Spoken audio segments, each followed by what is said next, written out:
The following program is a PodcastOne.com production. From Hollywood, California, by way of the Broken Skull Ranch, this is the Steve Austin Show. Give me a hell yeah. Hell yeah. Now, here's Steve Austin. I want to welcome my old good buddy to the Steve Austin Show, Jumpin' Jim Ross. Jim, how are you? I'm good, Steve. Good. Thanks for having me on. What's going on down there in Norman, Oklahoma today? Well, we're just getting ready for the next hailstorm or tornado, whatever Mother Nature brings us, but everything's good. Is the weather bad right now? Oklahoma. Is it stormy weather right now? No. But, you know, wait 15, 20 minutes, and I'm sure it'll change. Well, man, I tell you what, anytime I talk to one of the guys, I always like to ask, kind of the here and now. How you feeling right now? Everything good for you? Yeah, I'm feeling good. I need to get some of those supplements you've been advertising, and that might help me a little bit. But I'm feeling good. I've changed my diet a little bit, and or a lot really. And then I've started going to the gym regularly, which I had never really taken the time to do when I was in the corporate world or when I was younger. For whatever reason, just busy. I thought I was busy. So lifestyle changes, smart. I'm 61. It's about time for me to smarten up a little bit and do a few things right for myself. It's funny when you go down the road, the decisions you make to change your life for the better. Some of the things that I was doing back in the day don't jive well for a long-term future as a human being walking the face of the earth. Kind of toned down the lifestyle in a lot of different directions. What have you done with your diet? How did you clean it up? Well, I grill more, pretty much eliminated fried foods to any degree, cut way back on the booze, very little dairy. Every now and then I'll have a bowl of Cheerios, a little skim milk, so very little dairy, trying to cut back on the sugar. I don't salt nothing. If it comes with sodium in it, that's what I get. I try to watch the sodium intake. There you go. Just some common sense shit, just without overthinking it, just being smart, quite frankly. And so, fried foods, big country thing, growing up eating fried foods every day, eating a lot of red meat every day. And I don't do neither one of them anymore. Hell, it used to be a half a gallon of milk a day, so that's gone. And then I replaced the happy hours with my buddies at the bar by going to the gym. So I swap booze to the treadmill. I don't get the buzz, but it's better for me. You pushing in the iron over at the gym? Not much. I don't want to. I've been told by a lot of guys. I said, look, just do low weights, a lot of reps. Don't be an idiot. I ain't going to set no records. I ain't going to the old, the AARP Olympics anytime soon. So I'm not lifting a lot, but I do hit the machines. And I had that colon thing and the abdominal surgery, and so I did a little core training. And the thing I found out about that is that, I'm wearing size smaller pants because I've been doing some ab work. Believe it or not, I ain't got no 6-pack or a 2-pack. I don't either. You ain't alone. But I never had one, so I've drank plenty of them. But I don't have none of that. So, but it's better. I've just been smarter. I think it's a lot's been smarter. You can't lose weight and get healthier if you don't exercise. I can tell you that for sure. That and people that just eat everything under the sun and then go to the gym and think they're going to train it off. Here's one for you. You can never out-train a shitty diet. I mean, if you're eating everything under the sun and you go do this and that at the gym, you got to be at a caloric deficit to actually drop any kind of weight. So that's where a lot of people kind of miss the mark. But I've been over at your house the last couple of years.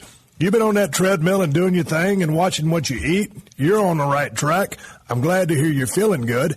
And I wanted to talk about, Jim, many things with you, and a lot of them are from the world we both come from, the world we both know and love, the business of professional wrestling.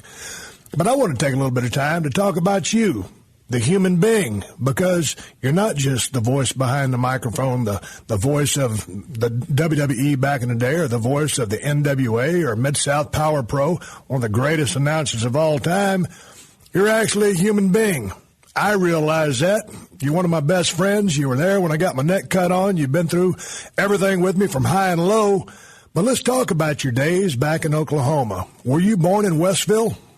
No, I was actually born in Fort Bragg, California. Hold it! You're a Californian? Yeah, that's you a hell son of a gun. story. Mom and Dad. My dad graduated from high school in May of 1951, and my mother was a junior. She was getting ready to go into her senior year of high school, and they got this wild hair idea to elope. And I think that the reason they eloped was because my mother was with child, my fat ass. And so or if the math is wrong, I was conceived somewhere on Route 66 in a pickup truck between Oklahoma and Northern California. I'm not sure of the story, but one of the two things are true. And whichever one makes the best country song is what it should be. But so I was born in Fort Bragg, California, where my dad was in the logging business. A bunch of the Rosses left Oklahoma when the Dust Bowl came, and they migrated to various parts of California. So I got a lot of relatives out in your neck of the woods, where you are today anyway. I don't know if I got any relatives in Hollywood, but probably not. But nonetheless, Northern California was where I was born, and Mendocino County. And I've tried to do a little research on Mendocino County. The only thing I've seen on TV that makes it really special, a lot of dope, is they grow a lot of pot there. They do. Pot capital of California. Yeah, so Dad was a logger, and we stayed there until I started to school. Then we moved back to Oklahoma. I went the first to the third grade there in a two-room country schoolhouse. Had two teachers. One taught first through the fourth grade. The other one taught the fifth through the eighth grade. Then we got to go to the big Westville High School. So I went to school there until the third grade. Then I went back to California and went to school in Santa Rosa for most of my fourth grade year. So I'm a half-assed Californian, which I don't. I want to touch upon that subject right there. I want to touch upon the fact that you're a half-assed Californian. Out of all the time I've known you, Jim, and it's been for a long time, since early 90s, you never told me you was born in California. You was always the tried and true Oklahoman. Why didn't you bring this to my attention years ago? Well, first of all, out there in California wouldn't claim me, and I was, I'm an Oklahoma guy at heart. Mom and Dad and all my family came to Oklahoma before statehood. I still own 190 acres of land down in eastern Oklahoma that was Bureau of Indian Affairs land grant to my great-great-grandfather. So that was in 1883, and Oklahoma became a state in 1907. So I kind of figured that my roots are all Oklahoma-oriented, and, of course, the old man, I guess not.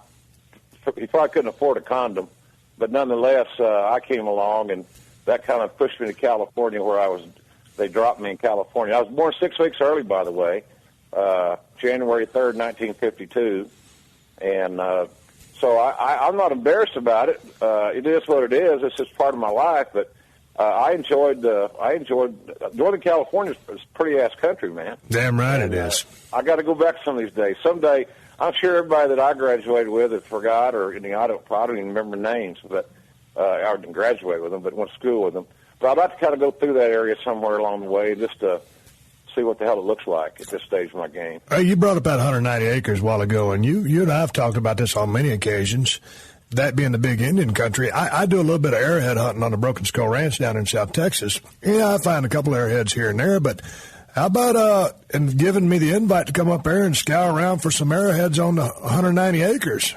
Oh yeah, anytime you anytime you want to come, it's fine. We got deer on it, we got quail. There's all kinds of.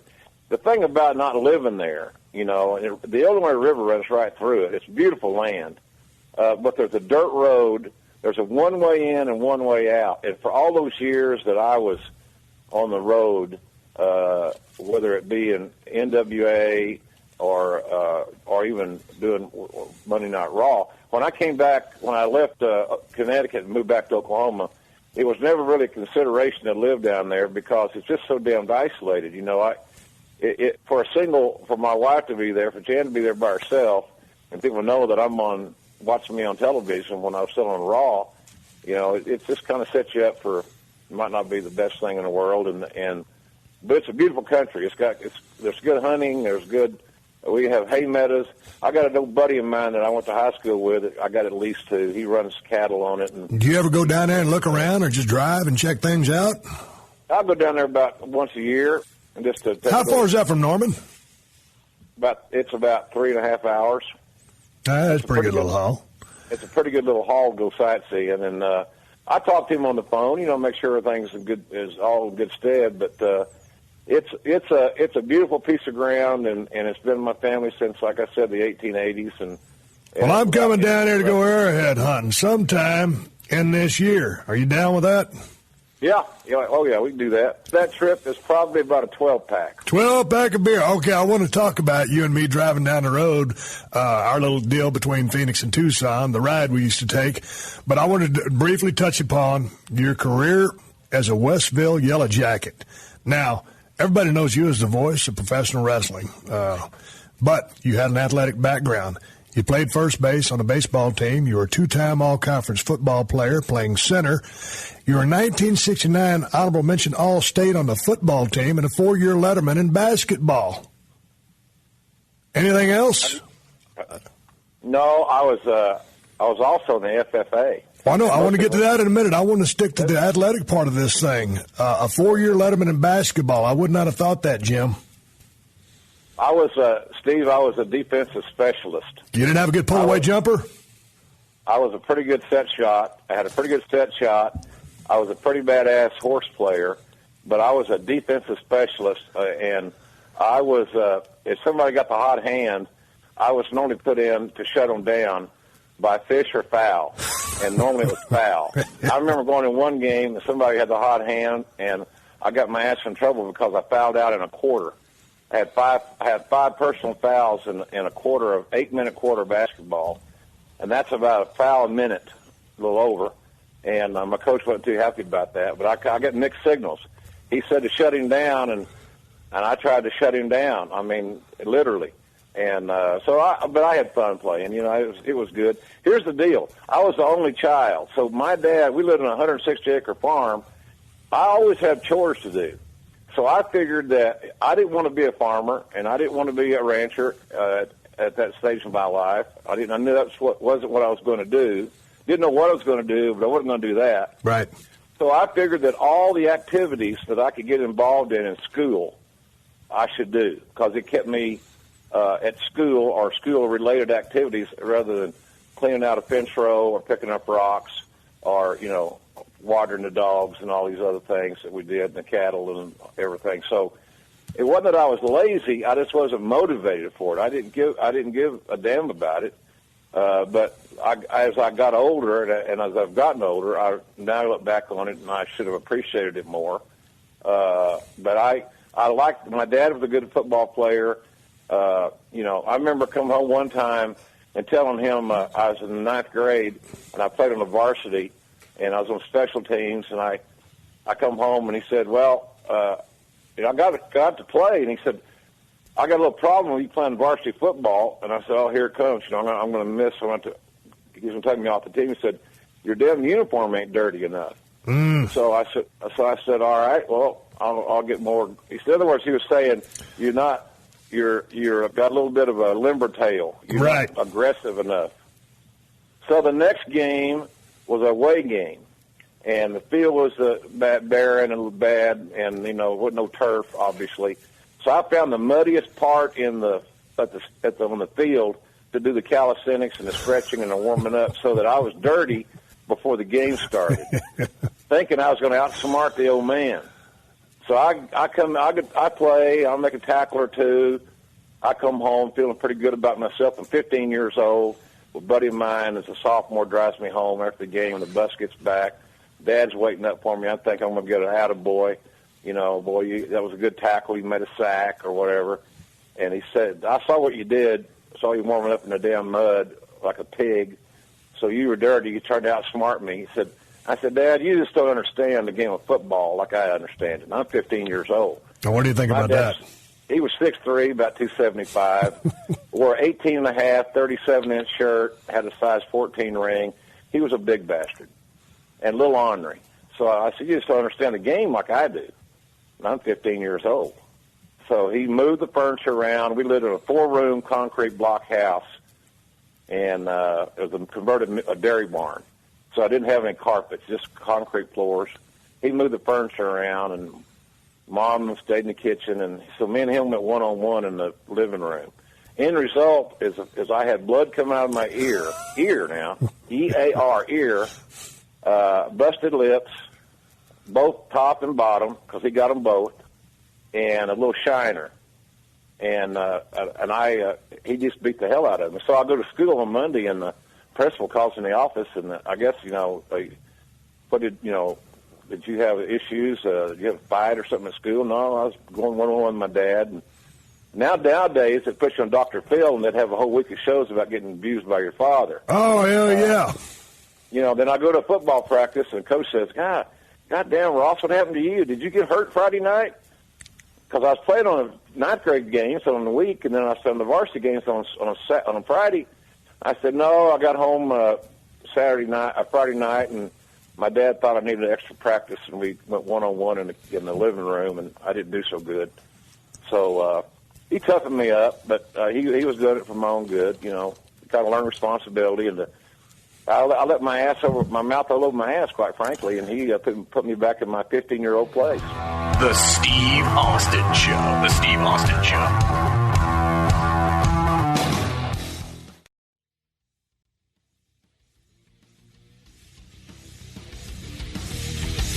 All right, coming back and talking to Jim Ross, covering his athletic career and getting coached up by his dad after a big game.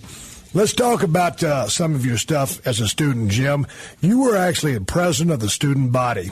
You were the state vice president of the Future Farmers of America, where you were the state speech champion in 1968. And that's got us, even at a young age, it's pointing you towards being an announcer. Now, since I got this 411 on you, I never did know that. Were you taking speech classes? Were you always interested in speaking? Were you talkative as a kid? Give me some 411 on this. Well, I think it started, being an only child, I spent lots of time with my grandparents who had a farm out there near us, and my grandpa was a big reader, vociferous reader, and he taught me to read when I was about 5 years old, and read the sports page, because I was a big sports fan. And then when I was in the first or second grade, I got a transistor radio, and the only station I could really get worth a damn was KMOX out of St. Louis, and they covered all the Cardinal games. So I had a little earplug and a little transistor radio, and I'd listen to KMOX. And they had two little boys named Jack Buck and Harry Carey that called their games.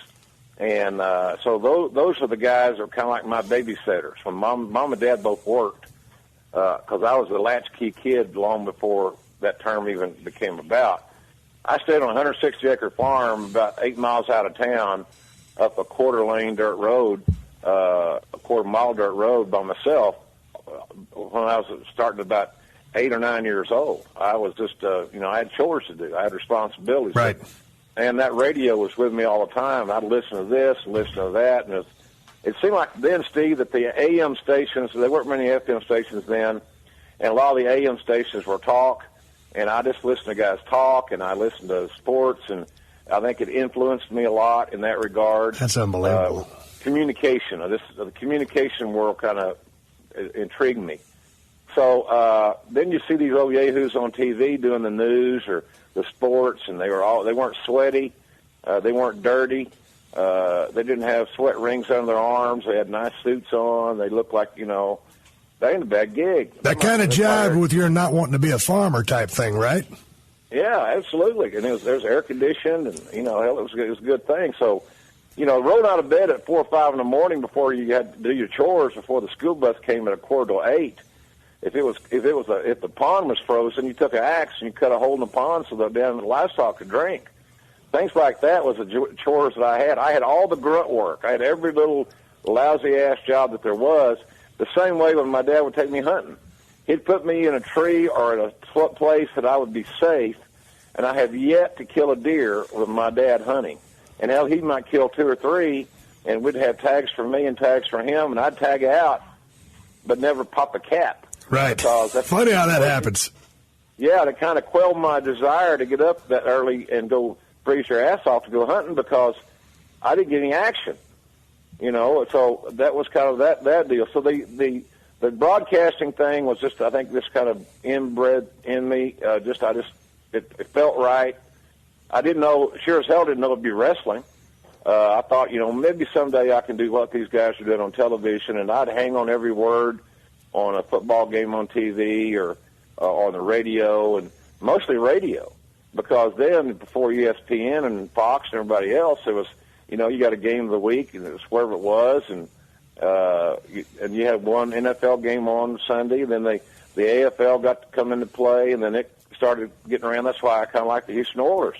That's why we did WrestleMania 17 in the Astrodome. It was a big deal to me because I'd watched Earl Campbell run that football with Bum Phillips on the sideline wearing his hat. That was a pretty cool experience for me as an Oklahoma kid, Right. So I think that's kind of where that came in. So those old broadcasters really influenced me. Then a guy named Don Dumpy was probably the most well-known boxing announcer, and he was the play-by-play guy on Friday Night Fights, sponsored by Gillette Super Blue Blades. And for the kids out there listening, that's a razor blade that you shave with. And the only thing we shaved in Oklahoma back in those days was our face. Not our chest, not our back, not our arms. Old school, baby, old school. Damn right. So I'd listen to him. So it's all about storytelling and immersing yourself into whatever genre it was. So that was going to be kind of my what I thought I might want to do at some point. But, the farthest thing from my mind was I want to grow up and be a wrestling announcer. But then you ended up in college. You ended up in college, and what were you going to major in there at Oklahoma? Well, I majored in, I thought I was going to be a teacher. I thought I would like to be a college professor and maybe do a little coaching. But I was taking speech, and I was taking broadcast journalism, and I had a PE minor. The PE minor just because it was easy, and but then I found out it wasn't so easy because I had to take kinesiology and human anatomy. And but the pieces keep falling into place from listening to that radio to taking the speech classes, and taking the radio television stuff. You're kind of forming a pattern here. I read there in the Wikipedia you announced your first football game on the sidelines. Yeah, the little radio station, I went to school at Northeastern State in Tahlequah. It was an NAIA school at that time. And just got, right place, right time. They needed somebody. I got paid $15 for broadcast a college game. And I was doing Northeastern. They were called the Redmen then, named after the Cherokee heritage. Of course, that's not politically correct nowadays. Now they're the Riverhawks. Because Northeastern State Redmond is, of course, the politicians got involved in that deal. Politically incorrect. Yeah, well, they say it is. I still think of them as the Redmond, and I look at it as with a source of pride. I'm the same way on that. But so while this is going on, the whole time, are you watching the business of professional wrestling? Oh yeah, that started when I was about probably 8 or 10 years old. Again, with Mom and Dad working 6 days a week, I had command of the television until they got home, and then television, the wrestling out of Tulsa in the territory came on at 4:00 in the afternoon, so I was in the all clear. I got an hour that I knew that I could watch from 4 to 5, and I was good. So I watched that 1 hour wrestling religiously every single week. And it was so simplistic. It was a good guy versus a bad guy. You knew exactly why they were fighting. You knew exactly what they were mad at each other about. You knew the titles meant something. And it was so episodically produced that one week would lead to another week because they're promoting the live events in those towns. And this is Bill Watts, correct? That was actually even before Bill. Before Bill. Yeah. Well, who was the promoter then? Leroy McGurk was. Leroy McGurk. God dang it! I've screwed that up. Gotcha. Go ahead. So, Bill ended up buying in and became a partner to McGurk. But at that time, McGurk's territory was junior heavyweights, and the big star was Danny Hodge. He was the NWA junior heavyweight champion. Was a traveling champion. Didn't travel as much as the Funks and the Briscoes and the Kaninskis and Thez and all those guys, but he still traveled a lot, but he would work the dates in the territory, and he was the big star there. but it was a junior heavyweight territory. So they're really, upon occasion, you get a guy that was over 220. But if he wasn't under 220, you couldn't compete for the title. And the title was a big thing in that territory unless you had a hot personal issue. And there was some of them. The best tag team rivalry I ever saw in my life to this very day was the Kentuckians versus the Assassins. And that was Grizzly Smith, who's Jake Roberts' dad, and Tom Ernesto. They were the masked assassins. They took their name after Kennedy got assassinated in Dallas. You know, imagine that. Right. Wrestling taking a name off of a tragedy. And then they wrestled, the Assassins wrestled the Kentuckians. And obviously neither one of Grizzly Smith or Luke Brown were from Kentucky, but it told a good story. They looked like Kentuckians with a big full beard and big guys. You know, Grizzly was 6'10", right, 300 plus. So they weren't in the junior heavyweight conversation, but they had one hell of a personal issue in the territory, to the point that they Jody Hamilton, who was one of the assassins, was telling me this angle, and I remember seeing it when I was 10 or 12 years old. He hard-weighed Grizzly in the studio at Oklahoma City where they were taping TV, and laid him open. He filleted his ass, and he was bleeding like crazy. And they did a post-game interview, post-match interview, and the announcer was so scared he thought it was fake, and he reached up to see if it was real, and it was a gaping wound. And the TV station, I know, got in some hot water because it was so violent it scared children.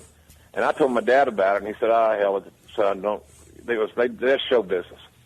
He said, there's not a grown man alive that can let me stand in the corner on the second rope and hit them 10 times and then not draw blood or black their eye. There's not a man alive that can endure that. So I said, okay. So I didn't want to believe him, but I didn't believe him. I wanted. They suspended my disbelief, and I liked it that way. So I watched wrestling since I was in grade school and developed a love for it, even to the point of where when TBS came on cable, I'd drive 30 miles to Tahlequah to see my cousin when I was 16 to watch TBS on cable because we didn't have cable out in the country. Who were some of the big stars in the ring at that time? On cable back in those days, oh, God, they had, TBS was a melting pot because they had that national cable overlay. So they brought in everybody that was anybody. I mean, it was Bill Watts was one of the guys was on that show a lot. He was booking the territory. He'd left. He'd been partners with McGurk, and then he'd left, and they come back. They broke up more than, they had more breakups than Lindsay Lohan's had rehabs. They were always pissing on each other and having falling out. But there were some great stars in that TBS show, man. I mean, it was like the who's who. Here's what I remember the most about it. The wrestlers came and went. But for me, the one staple was Gordon Soley, who was there every Saturday night at 6:05 Eastern Time. That was what I remember. And they'd have an angle that sent Freddie Miller, the ring announcer, back to the back to check on somebody. He'd come back with an update. Well, Gordon, I've never seen so-and-so this mad before. And Thunderbolt Patterson was on there, and it was a who's who because everybody wanted to be on the TBS wrestling show because they got national exposure, even though cable was in its infancy. So I think wrestling got in my blood then, and I was like a lot of guys, probably like people listening. People make fun of you sometimes when you're a wrestling fan, and I know that there is a pro wrestling bias. I know that there is in major sports. I know that there is in Hollywood. Anybody that says, "Well, there's no people that don't look down at their nose on pro wrestling is full of bullshit because they do unfairly. In my view, in my opinion, that's the way it is. You got to like your career. You had to separate yourself a little bit, take a step away to establish another level of work. But don't mean you turn your back on your fans, just that you've immersed yourself in your other work, just like anybody would. But the pro wrestling bias kind of follows you around. It's he's the wrestling guy. I've been introduced as the wrestling guy about a zillion times in my life. And it used to piss me off, but it don't anymore. I'm kind of proud of it, quite frankly. But when you started in the business, didn't you start as a referee? Yeah, what happened was I was going to school at Tahlequah, and I was doing all these ball games on the radio, and I was officiating high school basketball and football to make ends meet. in marriage number 1, and our fraternity did a fundraiser. We got kind of on the dean's blacklist. We weren't real good students. Part of the guys weren't good students. Some of us did all right, but some of them didn't. And but we had a couple of altercations on the intramural football field, and we had a couple of bar fights, and we almost lost our license, I guess, to be a fraternity. And so we had to do some fundraising efforts to rehabilitate our image. So another buddy of mine and I decided, well, the wrestling, championship wrestling, was doing these spot shows, fundraisers for Kiwanis, the quarterback club, whatever, in the gyms, football fields, rodeo grounds. So we went up to Tulsa and talked to McGurk and Watts after a Monday night show, and I never forget, Watts had a match that night with, I think it was Dory Jr., and Watts got bloody as heck, and they stopped the match due to too much blood. And so we're waiting on him in the office, and he comes in all bandaged up, and Leroy McGurk was blind, and he knew what the finish was going to be. And he said, "I heard you had a little rough night tonight." He said, "Yeah, Leroy, I got butterflied it pretty good. I'm going to go to the hospital and get some stitches," because he was talking to two fans. Right. He's not going to let us in on nothing. And so we talked about doing a date at the Northeastern State Fieldhouse, and I laid out what we'd do promotionally, and he thought that was pretty clever for a young punk kid. And so we did that, sold out, did well. Then did a second one, did well. The first one, he booked Hodge on top, and then sold out. Then he booked himself on top in the second one, and it sold out. So he said, "Kid, if you ever need a job when you get out of college, give me a call." I said, "I might have something for you." So that's kind of that started. And then my first job was $125 a week, all in, no benefits. And I was the driver for the blind promoter. I bought whiskey and cigars. El Producto Presidents is what he smoked. He drank Jim Beam whiskey. He could tell the smell. If I got a different brand, he could tell by the smell of the whiskey what it was. So I had to be exact. He always gave me big bills to go pay for it, and I always gave him the exact change back because I figured it was a setup. Because I could have pocketed that, an extra 20, and he'd give me 100. I never did take a dime, which was a good lesson too. Don't steal. And then I started putting the ring up to make a few extra dollars. Then because I was big enough, Bill said, "Let's teach you to referee." So I started refereeing to make some extra money. So I think, I got off the weekly and went on nightly as a referee. And for the first year, the most I ever made was $40 in a night. And that you pay your own gas. You know how it was, Steve. You paid your own hotel. You got your own food. But I was traveling with Skandar Akbar and Danny Hodge because they were partners, and both of them were rather thrifty. So I drove, they rode, and I got mileage, which was 2 cents a mile at the time. So if you drove 200 miles, you made $4. And you made $4 from both guys, so I'd make $8. Well, hell, if you're making $8 from those guys, you're making 40. That's almost 25% of your payday. Well, let's talk about those road trips. You're making $8 by driving them. You got your payday, and I've ridden down the road with Skandar. Him and Bronco Lubitsch took me under their wing when I was in Dallas, Texas, breaking in. Trips to Louisiana, all over the place. And man, listening to Skandar and Act talk, it was an education that, man, you'd have to pay good money for to get. And especially riding with the cats you're riding with, Danny Hodge, a bad son of a bitch, and Ack, a smart cat. What was the conversation about? Were you just a sponge there, soaking it all in, listening? Yeah, I absolutely. You learn to respect your elders, and you drove. You engaged in conversation when you were invited into the conversation. Right. Like, hey, what do you think, kid? Or Akbar was such a big Texas football fan, and Hodge was OU, Oklahoma University graduate, believe it or not, in industrial arts. He never lost a wrestling match at OU, 3 national titles, so he was a big-time Sooner. So they'd argue about OU and Texas football, basically. And then I would, of course, chime in when I was asked. And then, of course, Ack was outnumbered. He loved it, though. He loved the engaged in conversation. Right. But basically, we'd talk about what worked and what didn't, and it was the fundamentals of touching human nature or human elements, emotions. Did we sell too long, or we shouldn't have had double heat tonight? Tomorrow night when we do this, let's just get one heat, one hot tag. Let's don't convolute the match. And then when I got to know them better, I could ask them questions about why that and what did that mean, and they were patient enough to tell me. Now I rode with some other guys that were real pricks that didn't want to tell you nothing. They were unsocial, unsanitary pieces of trash. But because they paid me 2 cents a mile and I needed the money, they kind of got a ride by default, and that's how you made ends meet. But I also learned a lot of things from those guys of what not to do and the shortcuts not to take. So it was good. It was a good education. It's one of the big things, Steve, that the guys nowadays miss.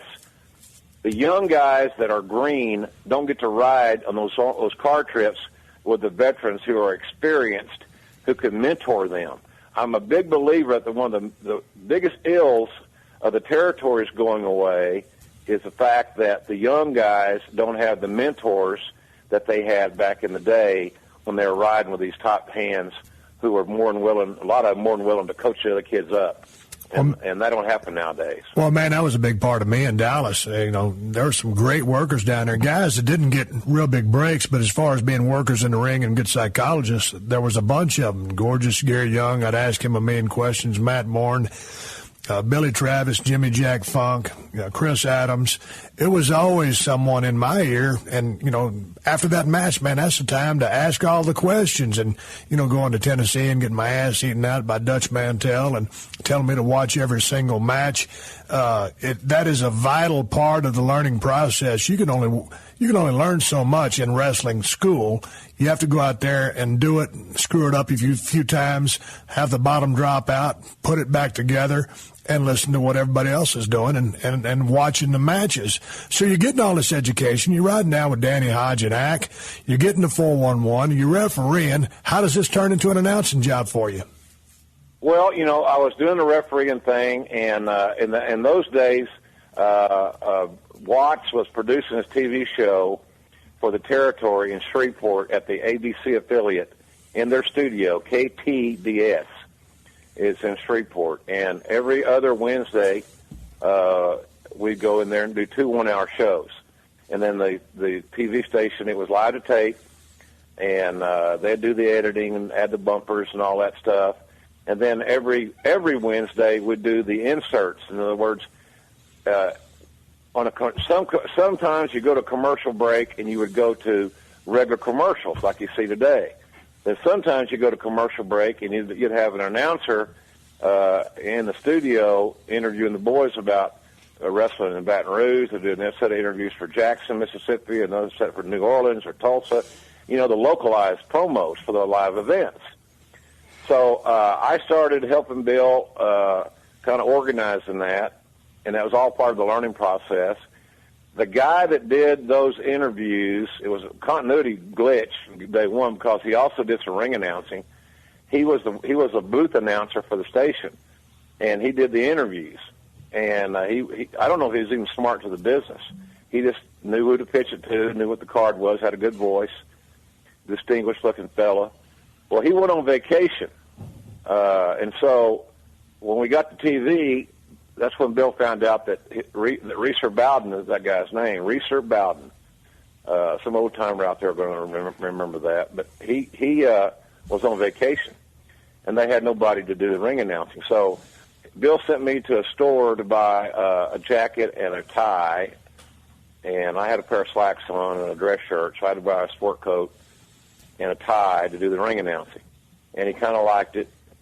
And so the next time that there was any where Reeser was, I think he was sick or something, he put me on commentary. Cowboy did.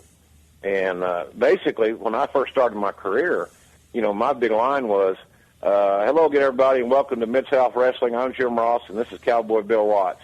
Then my next line was, Good night, everybody. For Cowboy Bill Watts, I'm Jim Ross. We'll see you next week. That was pretty much my whole damn spiel, because Bill did almost everything. But I learned so much sitting next to him of how to get the right I learned how to use the right adjectives for a heel and the right adjectives for a baby face. If a baby face left the ring, he was regrouping. If a heel left the ring, he was a coward, and it got too hot in the kitchen. Right. They both did exactly the same thing, but your psychological ploy that you utilized was the verbiage that you used, and Bill had it down to a science. So then he kind of gave me more rope, and I started doing a little bit more, and then he started liking it, and then he left the commentary booth and turned it over to me, and he produced a show. I didn't have him in my ear, but me and Boyd Pierce would do the show, and then after the first show was over, we'd walk back to where Bill was, and Boyd says, "This is the longest walk, kid, you'll ever take in your life. Because when we open that door, we're going to find out right away what we said right and what we said was wrong." Right. And I'd get my ass chewed out because I used the wrong adjective, or I'd use the wrong adverb, or I didn't pause, or I didn't sell a false finish good enough, or a punch, and whatever. But it was all a learning process. When I left the Mid-South Territory and we moved on, I had the fundamentals down as far as the psychological aspect of how to call a wrestling match and enhance both talents, the winner and the loser. Because, back in those days, hell, you only had 14, 16 guys in a territory. Everybody was important. There wasn't no run-downs. You brought in guys to do TV work, and there's the only ones. And that day, Steve, they were the only ones that got paid. The regular guys in the territory didn't make any money for doing television. Nah. Because Bill's theory was the TV is supposed to be making your big money for you, so this is part of your part of your investment in yourself is to appear on television, and that's what sells the tickets. So the only guys that got paid were the extras that they brought in to do the favors on television. That's interesting when you talk about the winners and losers, and then how you guys are going to, as commentator, or you as a commentator, is going to talk about these cats. I mean, a lot of people think in the business of pro wrestling, it's all about winning. But, hey, man, you can learn as much or gain as much from losing a match as you can from winning a match. It's all on the story. It's how you lose. It's your body language. It's the finish. It's the announcing. It's all the if it's a house show and there's no announcer, it is what it is, and it's how you go about it. But all those pieces certainly combined on a television level with the story, the setup, the angle, the talent, is paramount, because you can actually get more out of losing a match than the winner, but it's all how it's done. This is the Steve Austin Show.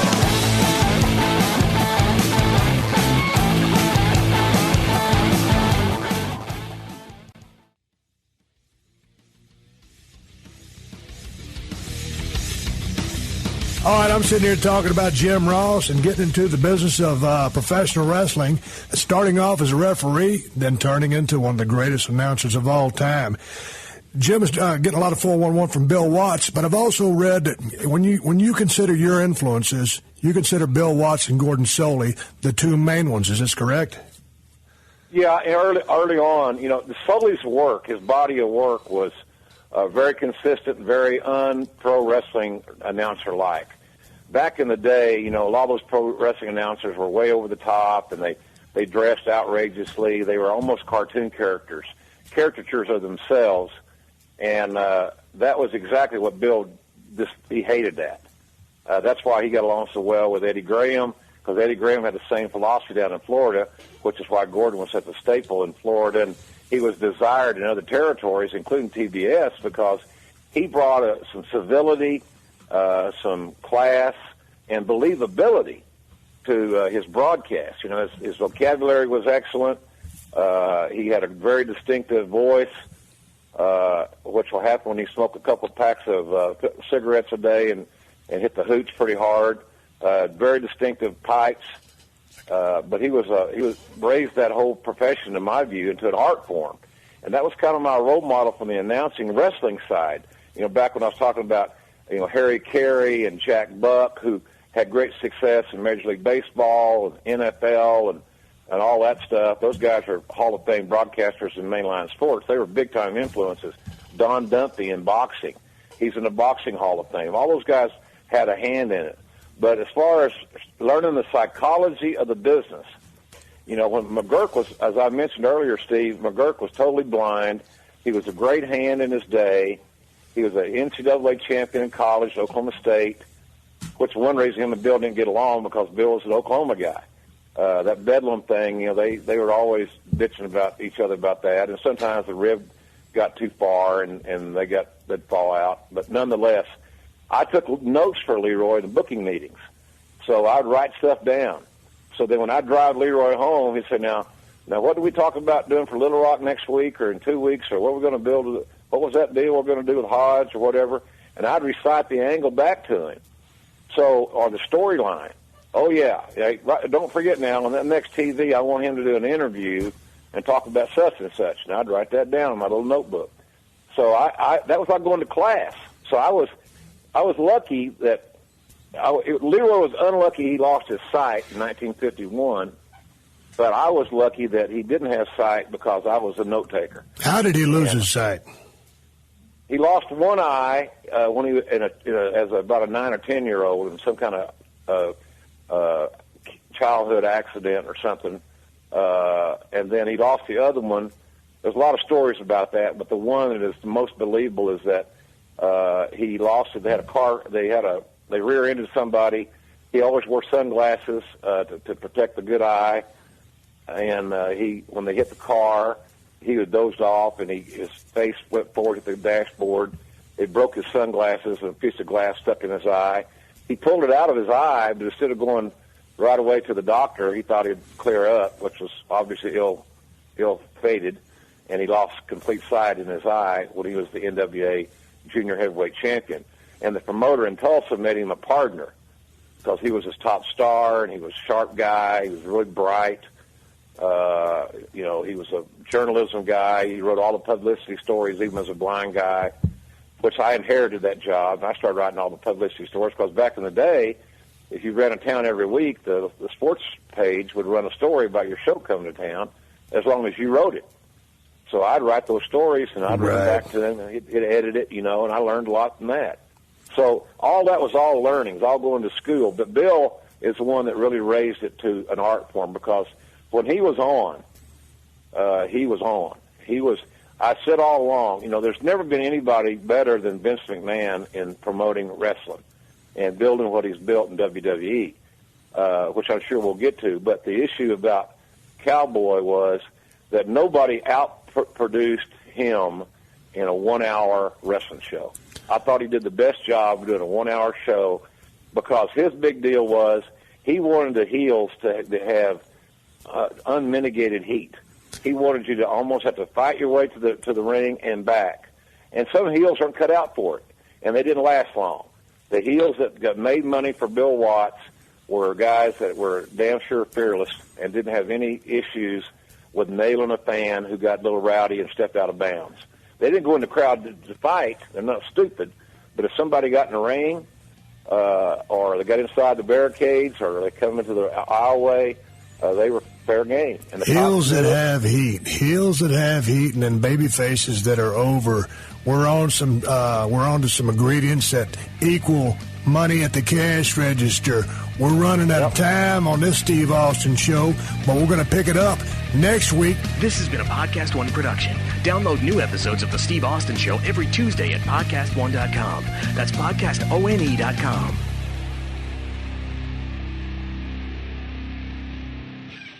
Pluto TV is a place for movie fans, like me. And TV fans, like me. They've got something for everyone, and it's free. I love free, and I love Jersey Shore. For me, it's The Godfather. SpongeBob SquarePants, I am Patrick. Patrick is me. Oh, Forrest Gump, come on. Criminal Minds, solving crime after bedtime. Whatever you love to watch, Pluto TV makes it easy with thousands of free movies and shows. Pluto TV, stream now, pay never.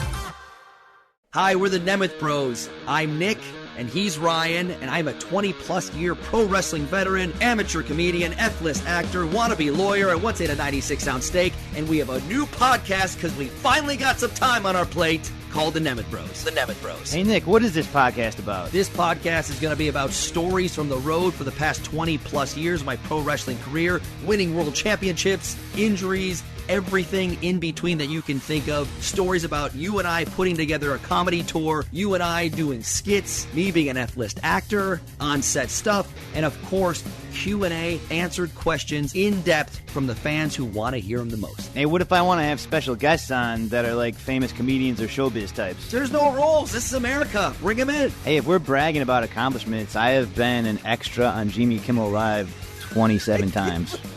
Follow, rate, and review the Nemeth Bros podcast at Apple Podcasts, Spotify, or wherever you listen to podcasts. The Nemeth Bros. Yo, what's good? It's your boy, Big Brother Jake, a.k.a. Jake Warner. My government name. Check it out. I host a show called the Big Brother Jake Podcast, and I've taken my talents to the biggest and baddest platform on the planet. That's right, baby. PodcastOne. My show is unique as I talk about everything. Life, sports, entertainment, being a single dad juggling several jobs. I'm a hot mess, but it's damn entertaining. Subscribe and review now on Apple Podcasts and listen on PodcastOne or wherever you get your podcasts.